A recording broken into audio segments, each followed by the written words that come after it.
लेकरं तिथं लढत असले आणि ते जर न्यायासाठी भविष्यासाठी अट्टास धरला असेल की फक्त आम्ही भविष्यासाठी भांडतो, राजकारण तुमचं तिकडे जळू द्या, राजकारण तुम्हीच करा, सत्ताही तुम्हीच बघा, परंतु आमच्या न्यायासाठी आम्ही जर तिथं लढतोय आणि त्यांच्यावरती जर क्रूरपणानं हल्ला केला गेला तर या देशातल्या लोकांनी शांत बसलं नाही पाहिजे.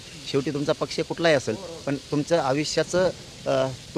आयुष्याचं सोनं करणारा तुमचा मुलगा मुलगी आहे, त्यांच्यावरती तिथं हल्ला होणार असला तर देशभरातले लोक घरी बसून काय करतात आणि का वाट बघायची? काय असतं, एक माज आणि एक मस्ती असते बघा, ती मस्ती इतकी भयानक असते सत्तेची, ती कुणालाच मोजत नाही एकदा आले, पण त्यांच्या हे लक्षात नाही आहे, हेच लोक पाडून टाकणारे पण आहे, हेच लोक पाडून टाकते, 100% पाडून टाकतात हेच लोक.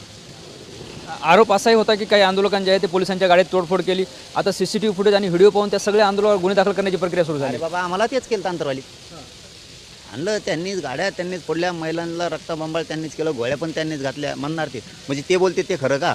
याच्यासाठी सत्तेवर बसवलेलं नाही आहे. हे बघा, मोदी साहेबांनी तरी याच्यावरती लक्ष दिलं पाहिजे. एखाद्या मंत्र्यांनी सांगितलं असं लाठीचार करायचा, हल्ला करायचा, पण हे खूप जबाबदार आहे त्या देशात. त्यांनी तरी या गोष्टीचा विचार करायला पाहिजे होता की आपण काय आरोप करतोय, विद्यार्थ्यांना काय आरोप करायला लागलो. जे पोरं, गरिबांचे पोरं, आता ते सोनमजी किती वय आहे त्यांचं, ते जर उपोषणाला बसतात, अशांना फरफटत न्यायचं, मग काय होतं, लोकांच्या मनातून उतरतं आणि एकदा जर मनातून उतरलं ना तर खाली खेचायला वेळ नाही लागत. हे मात्र तेवढंच खरं आहे. बघूयात ना आता त्यांच्यावरती हल्ले कसं काय करतायत त्यांना कळत, महाराष्ट्रात जनता कशी फिरू देईल त्यांना. आता जर का लाठीचार्ज काही केला ना रे बाबा त्या विद्यार्थ्यावर, महाराष्ट्रात आम्ही यांना फिरून देत नाही. बाकीचं काय माहीत नाही आम्हाला, पण महाराष्ट्रात यांचं जिनच मुश्किल करतो आम्ही.